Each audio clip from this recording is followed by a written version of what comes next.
வணக்கம். இது எஃப்னா தமிழ் டிவியின் இலங்கையின் இன்றைய காலை செய்திகள். விசிட் விசாவில் வந்து கோழி பதப்படுத்தும் தொழிற்சாலை நடைமுறைப்படுத்தி வந்த 5 யூத மதகுருமார் மிரிகாமாவில் கைது. மிரிகாமாவில் இருக்கும் கோழி பதப்படும் தொழிற்சாலையில் யூத மத சம்பிரதாய முறையில் மேற்கொண்ட 5 யூத மத குருமார்கள் பயண விசா நிபந்தனைகள் மீறியதன் அடிப்படையில் குடிவரவு அதிகாரிகளினால் கைது செய்யப்பட்டார். புலனாய்வு தகவல்களின் அடிப்படையில் தொழிற்சாலையில் சோதனை நடத்தி 3 இஸ்ரேலியர்கள் உட்பட 5 யூத மதகுருமார்கள் கைது செய்யப்பட்டனர். மற்ற இருவரும் ஆஸ்திரேலியா மற்றும் இத்தாலியைச் சேர்ந்தவர்கள். முதல்கட்ட விசாரணையில் இவர்கள் சமீபத்தில் பயண விசாவில் இலங்கை வந்து யூத மத சட்டங்களுக்கு ஏற்ப கோழி இறைச்சியை தயார்படுத்தியிருக்கிறார். இவ்வாறு தயாரிக்கப்பட்ட இறைச்சி உள்ளூர் ஹவுஸ் யூத மத மையங்களுக்கு விற்பனை செய்யப்பட்டு யூத மக்கள் அதிகம் வசிக்கும் அருகம்பை கடற்கரை நகரத்துக்கு அனுப்பப்பட்டிருந்தது. குடிவரவு திணைக்களத்தின் விசாரணை பிரிவின் மூத்த அதிகாரியொருவர் இது தொடர்பாக கருத்து வெளியிடுகின்றார். இஸ்ரேலியர்கள் மார்ச் மற்றும் மே மாதங்களில் இலங்கை வந்தனர். மற்றவர்கள் ஜூன் முதல் வாரத்தில் வந்தனர். யூத மத உணவு சம்பிரதாயங்கள் மேற்கொள்வது இலங்கை சட்டவிரோதம் அல்ல. ஆனால் பயண விசாவில் வணிக நோக்கில் இதுபோன்ற செயல்கள் மேற்கொள்வது சட்டவிரோதம். பயண விசாவில் எந்த ஒரு வேலை தொடர்பான செயல்பாடும் அனுமதிக்கப்படாது. இதுபோன்ற செயல்பாடுகள் இலங்கையில் முதல் முறையாக கண்டறியப்பட்டிருப்பதுடன் வெளிநாட்டு மதகுருமார் இதற்கு முன் மத அனுமதி பெறாமல் இலங்கை வருவதற்கு முன் அமைச்சின் முன் அனுமதிகள் பெற வேண்டும் என்பது குறிப்பிடத்தக்கது. குடிவரவு திணைக்களம் சமீபத்தில் பயண விசாவில் மத பிரச்சாரங்களை மேற்கொண்டு வெளிநாட்டு மதகுருமார்கள் கைது செய்து நாடு கடத்தி இருப்பதுடன் இது நேரடி மத பிரச்சாரமாக இல்லாவிட்டாலும் இதற்கு குறைந்தபட்சம் வணிக விசா பெற்றிருக்க வேண்டும் என்று அதிகாரிகள் குறிப்பிடுகின்றனர். கைது செய்யப்பட்ட 5 வெளிநாட்டு யூத மதகுருமார்கள் அவர்களின் வாக்குமூலங்கள் பதிவு செய்யப்பட்ட பின்னர் நாடு கடத்தப்பட உள்ளனர். வடகிழக்கில் சட்டவிரோதமாக கட்டப்பட்டுள்ள பிகாரிகள் பயணிப்பதை சிங்கள மக்கள் தவிர்க்க வேண்டும். வடமாகாண நீதி சமாதானத்துக்கான நல்லிணக்கத்துக்கான பணியகம். வடகிழக்கில் அத்துமீறி கட்டப்பட்டுள்ள பிகாரிகள் பயணிப்பதை தவிர்க்குமாறும் சிங்கள மக்களிடம் வடமாகாண நீதி சமாதானத்துக்கான நல்லிணக்கத்துக்குமான பணியகம் விசேட வேண்டுகோள் ஒன்றை விடுத்துள்ளனர். வடகிழக்கில் மேற்கொள்ளப்படும் ஆக்கிரமிப்புகளுக்கு எதிராக வடமாகாண நீதி சமாதானத்துக்கும் நல்லிணக்கத்துக்குமான பணியக இயக்குனர் ஜீவரட்னம் கண்டன அறிக்கை ஒன்றை வெளியிட்டுள்ளார். யுத்தத்தின் பிற்பாடு ஏறக்குறைய 16 வருடங்கள் கடந்துவிட்ட நிலையில் தேசிய ஒருமைப்பாட்டையும் இன மதங்களுக்கிடையிலான நல்லிணக்கத்தையும் ஏற்படுத்த வேண்டிய காலத்தில் இவற்றையெல்லாம் விடுத்து இன்னும் அடக்குமுறைகளும் உரிமை மறுப்புகளும் தான் தோன்றித்தனமான பொறுப்பற்ற அரசியல் அதிகார வீழ்ச்சிகளும் சிறுபான்மையின மக்களை நோக்கி அவ்வப்போது செயல்படுத்தப்பட்டு கொண்டிருப்பது வேதனை தருகின்றது. வடகிழக்கு மாகாணங்களில் தமிழ் மக்களின் உரித்துக்குரிய காணிகள் கையகப்படுத்தி தனியார் காணிகள் அத்துமீறி கட்டப்படுகின்ற விகாரிகள் நோக்கி பௌர்ணமி தினங்களில் விடுமுறை நாட்களிலும் வருகின்ற பௌத்த மத சகோதர சகோதரிகள் ஒரு பகிரங்க வேண்டுகோளை விடுக்கின்றோம். அத்துமீறி அடுத்தவர் காணிகள் கட்டப்படுகின்ற மத தலங்களின் ஆன்மீகத்தை தேடுவது அர்த்தமற்றது, அநியாயமானது என்பதை புரிந்து கொண்டு வடகிழக்கு மாகாணங்களில் சட்டவிரோதமான இடங்களில் அமைக்கப்பட்டுள்ள மத வழிபாட்டு தலங்களை நோக்கிய தங்களின் ஆன்மீக பயணங்கள் வேதனை அளிக்கின்றது என்பதை புரிந்து கொண்டு நல்ல மனதோடு அவற்றை தவிர்த்து தமிழ் மக்களின் உரிமைகளை அங்கீகரித்து அவர்களுக்குரிய காணிகளை மீள ஒப்படைக்க முயற்சிப்பதும் உங்களுடைய கடமை என்பதை வலியுறுத்தி நிற்கின்றோம். இது மாத்திரமன்றி தேசிய பொருளாதாரத்துக்கு பங்களிப்பு செய்யக்கூடிய வளமான நிலங்கள் காணிகள் எல்லாம் இராணுவ கட்டுப்பாட்டுகள் இருந்தது. அவற்றையெல்லாம் விடுவிக்க வேண்டிய தேவைப்பாடு உணரப்படுகின்ற வேளை இப்படியான காணி அபகரிப்பு சார்ந்த செயற்பாடுகள் தடை செய்ய வேண்டும் என்பதையும் நீதி சமாதான நல்லிணக்கத்துக்கான பணியகம் விரும்புகின்றது. இலங்கைக்கான பாலஸ்தீன தூதுவர் மற்றும் இலங்கைக்கான பிரதமர் ஹரிணி அமரசூரி ஆகியோருக்கு இடையில் விசேட சந்தை போன்ற பிரதமர் அலுவலகத்தில் நடைபெற்றுள்ளது. 2 நாடுகளுக்கு இடையிலான நீண்டகால உறவுகள் வலுப்படுத்துவது குறித்தும் எண்ணங்கள் பரிமாறப்பட்டிருப்பதுடன் ஒருமைப்பாடு ஒத்துழைப்புக்கான எங்கள் பரந்த உறுதிப்பாட்டை மீண்டும் உறுதிப்படுத்துவோம் என்றும் பிரதமர் ஹரிணி தரப்பில் சொல்லப்பட்டிருக்கின்றது. சமூக பொறிமுறை வீழ்ச்சியடைந்து விட்டது, பிரஜைகள் மகிழ்ச்சியாக இல்லை, ஜனாதிபதி கவலை. பௌத்த மதத்துடன் ஏற்பட்ட மாற்றமானது இலங்கை மக்கள் நாகரிகமான தேசமாக மாற உதவியது என்றும் ஜனாதிபதி அனுர்குமார் திசாநாயக்க வலியுறுத்துகின்றார். வரலாற்று சிறப்புமிக்க மிகுந்தலை விகாரையில் நடைபெற்ற தேசிய பொசான் நிகழ்வில் கலந்து கொண்டு உரையாற்றும் போது பௌத்த தர்மத்தினால் உலகமும் ஒளிரூட்டப்படும் என்ற துணைப்பொருளின் கீழ் இம்முறை தேசிய பொசான் நிகழ்வு ஏற்பாடு செய்யப்பட்டிருந்தது. இலங்கையின் தேசியத்தை நாகரிக மாற்றத்துக்கு இட்டுச் சென்ற மஹிந்த தேரரின் வருகை மிகுந்தலை மறந்துவிட்டு தேசிய பொசான் நிகழ்வை கொண்டாட முடியாது என்றும் ஜனாதிபதி குறிப்பிட்டிருந்தார். இலங்கையில் முதல் நகரம், முதல் குளம், முதல் அறுவக சிகிச்சை தளம் மற்றும் கால்வாய் போன்ற பாரம்பரியங்களை கொண்ட அனுராதபுரத்தை அதன் பண்டைய பாரம்பரியத்தை மீட்டெடுக்கும் வகையில் புனரமைப்பு அரசாங்க நடவடிக்கை எடுத்து வருகிறது. சமூகத்தை மீண்டும் இந்த பூமியில் நிலைநிறுத்துவதன் மூலம் நாட்டின் அவசியமான சமூக சுற்றாடல் நெறிமுறை சார்ந்த புதிய மனப்பான்மையுடன் கூடிய நவீன நாகரிக அரசை கட்டியெழுப்புவதற்கான கைவிட முடியாத பொறுப்பை நிறைவேற்றுவேன் என்று ஜனாதிபதி அனுருகுமார் திசாநாயக்க குறிப்பிட்டிருக்கின்றார். கனடாவின் ஜான்சன் பல்கலைக்கழகத்தில் பொறியியல் பட்டம் பெற்ற முதல் இலங்கை பெண்மணி என்ற பெருமை குசானி சந்தகிரி பெற்றுள்ளார். 100வது ஆண்டை நிறைவேற்றியிருக்கும் இந்த பல்கலைக்கழகத்தில் முதல் தடவையாக பொறியியல் பட்டப்படிப்பை மேற்கொண்ட சென்றவரும் அந்த பட்டத்தை பெற்றவருமான குசானி திகழ்கின்றார். இலங்கையில் பொறியியல் தேசிய டிப்ளமோ கற்க நெறியை மேற்கொண்ட சந்தகிரி பின்னர் எண்ணெய் சுத்திகரிப்பு நிலையத்தில் பணி செய்ததாக குறிப்பிடுகின்றார். எண்ணெய் சுத்திகரிப்பு நிலையத்தில் பெற்ற அனுபவமே தம்மை கனேடிய கற்கைக்கு வழிவகுத்ததாகவும் குறிப்பிடுகின்றார். தாம் கனடாவில் படித்துக்கொண்டு இலங்கையில் இருக்கும் தமது குடும்பத்தினருக்கு பணம் அனுப்புவதற்காக வேலை ஒன்றில் ஈடுபட்டதாகவும் தாம் கனடாவில் எரிவாயு துறையில் தொடர்ந்தும் பணியாற்றி வருவதாகவும் குறிப்பிடுகின்றார். ரணில் விக்ரமசிங்க சிஐடியில் ஆஜர். முன்னாள் ஜனாதிபதி ரணில் விக்ரமசிங்க புதன்கிழமை குற்றப்புலனாய்வு திணைக்களத்தில் முன்னிலையாக இருப்பதாக அறிய முடிகின்றது. முன்னாள் சுகாதார அமைச்சர் ஹெகலிய ரம்புக்கரவின் முறைப்பாட்டுடன் தொடர்புடைய மருந்து இறக்குமதி தொடர்பாக வாக்குமூலம் வழங்குவதற்காகவே ரணில் விக்ரமசிங்க சிஐடிக்கு அழைக்கப்பட்டுள்ளார். அமைச்சரவையின் கூட்டு பொறுப்புக்கு அமைய முன்னாள் ஜனாதிபதி ரணில் விக்ரமசிங்கவிடம் வாக்குமூலம் பெற உள்ளதாக குற்றப்புலனாய்வு திணைக்களம் அறிவிக்கின்றது. ஐரோப்பா சந்தையை குறிவைக்கும் இலங்கை. ஜனாதிபதி அனுருகுமார் திசாநாயக்க ஜெர்மன் நோக்கி பயணம்.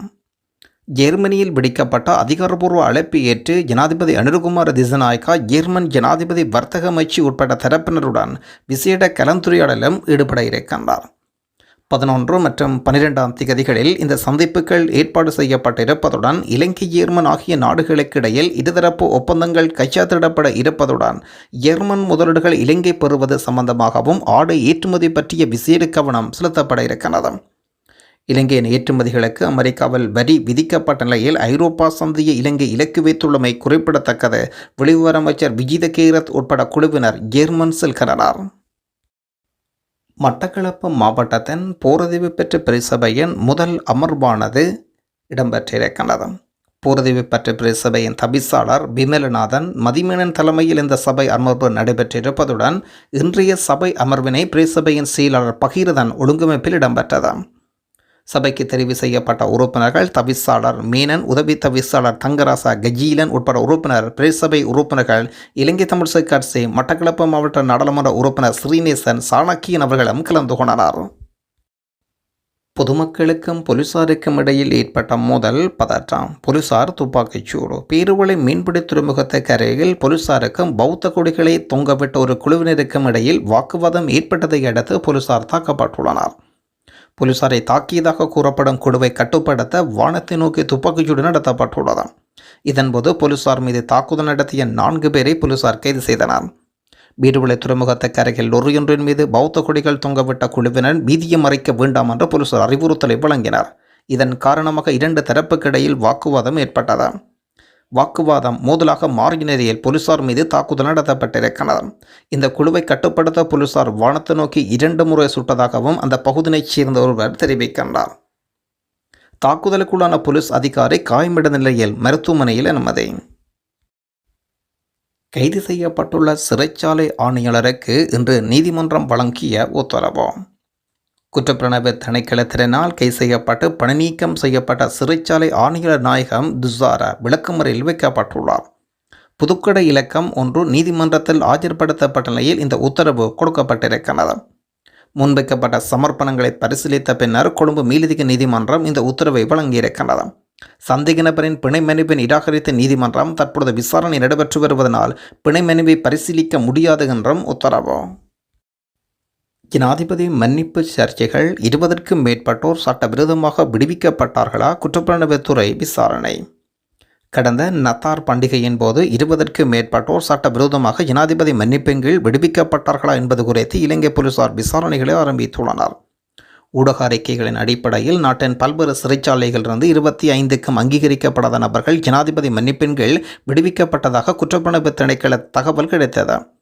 குற்றப்புலனாய்வு திணைக்களம் இந்த விடயம் குறித்து விரிவான விசாரணைகளை ஆரம்பித்திருப்பதுடன் இந்த கைதிகள் விடுவிக்கப்பட்ட சிறைச்சாலையின் பொறுப்பான அதிகாரிடமிருந்து வாக்குமூலங்கள் பதிவு செய்ய உத்தேசித்துள்ளனர். 2025ஆம் ஆண்டு வெசாக் தினம் ஜனாதிபதி மன்னிப்பின் கீழ் குற்றவாளியான வங்கியாளர் அதுல திலகரத்ன அனுராதபுர சிறைச்சாலிலிருந்து அங்கீகரிக்கப்படாத வகையில் விடுவிக்கப்பட்டுள்ளனர்.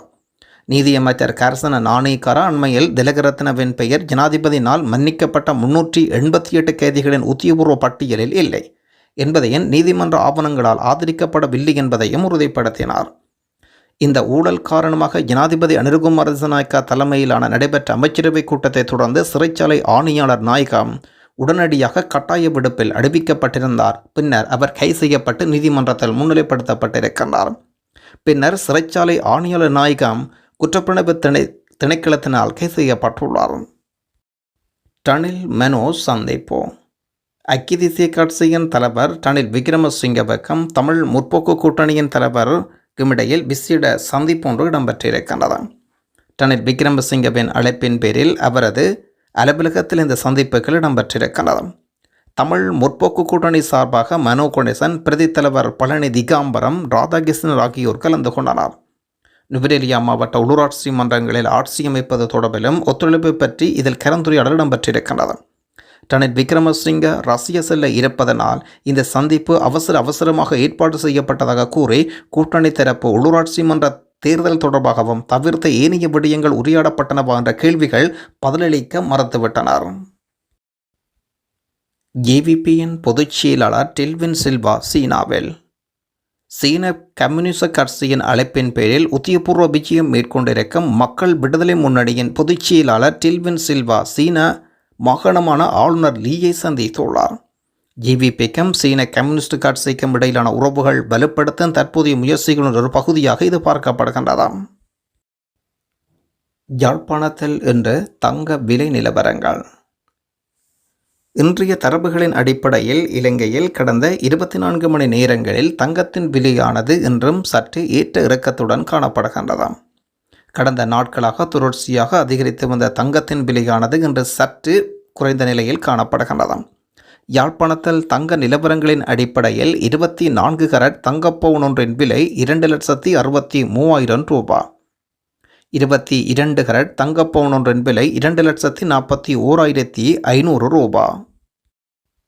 தமிழர் அரசியலில் கிட்டத்தட்ட கடைசி காலத்தை நெருங்கிக் கொண்டிருந்த ஒட்டுக்குழுவினருக்கு அவர்களுக்குரிய காலத்தை நெருங்கிக் கொண்டிருந்தவர்களுக்கு அவற்றின் ஆயுட்காலத்தை நீடித்திருக்கின்றது என்றே சொல்ல வேண்டும் தமிழ் தேசிய அரசியல் பிழைப்பு வாதம்.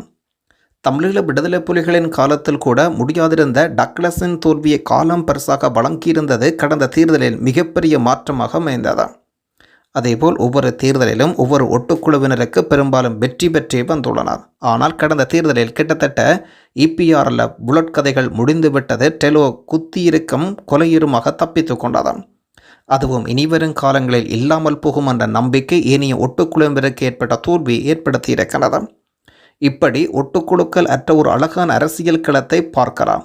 பிற சக்திகளின் ஆதிக்கமற்ற தமிழ் தேசிய அரசியல் களம் ஒரு தெளிவான பாதையில் செல்லும் என்று எதிர்பார்த்திருந்த நேரத்தில் தான் கடந்த உள்ளூராட்சி தேர்தல் களம் அதன் நிலைமையை மாற்றி ஒட்டுக்குழுக்களுக்கான சிபாரசுகளை வழங்கி அவர்களின் ஆயுட்காலத்தை நீடித்திருக்கின்றது தமிழ் தேசிய அரசியல் பிழைப்புவாதம். இந்த நிலையானது தமிழ் தேசிய அரசியல் பிற சக்திகள் ஆதிக்கத்தினை தொடர்ந்து செலுத்துவதற்கும் வாய்ப்புகள் வழங்கியிருக்கிறது. குறித்த நிலையை உருவாக்கியது உள்ளூராட்சி சபைகளில் எந்த அதிகாரமும் மற்ற பதவிகளை பெற்றுக்கொள்வதற்கான அற்ப ஆசைதான் என்பது பெரும் சாபக்கேடு. தமிழரசு போன்ற பிரதான பாரம்பரிய கட்சி மீது மக்களுக்கு இருந்த கடைசி நம்பிக்கையும் சுமந்திரன் வருகையின் பின்னர் அற்றுப்போக காங்கிரஸ் தமிழ் மக்களுக்கு ஓரளவு நம்பிக்கை ஏற்படுத்தியிருந்தது. காங்கிரசும் ஓரளவு நம்பகத்தன்மை பேடியிருந்தது. 2019ஆம் ஆண்டு தேர்தலின் பின்னரான கட்சி பிளவு, அதன் பின்னரான அரசியல் பயணம், அதைவிட மிக முக்கியமான உள்ளூராட்சி தேர்தல் பின்னர் ஆட்சியுரிமை கோருவதற்காக காங்கிரஸ் எடுத்த மோசமான முயற்சி என்பது சிறு சிறு நம்பிக்கையற்று போனது. இப்போதைய தமிழ் தேசிய அரசியல் களம் என்பது பதவிகளுக்கும் பணத்துக்குமான வியாபார பொருளாக மாறி போய்விட்டது என்ற கேள்வி இருக்கின்றது. இந்த இனத்தை வழிநடத்த தன்னலமற்ற ஒரே ஒரு உன்னத தலைவன் 2009 முன்னர் இருந்தார் என்கின்ற வரலாற்றை தவிர வேறு எதுவும் எங்களிடம் இல்லை.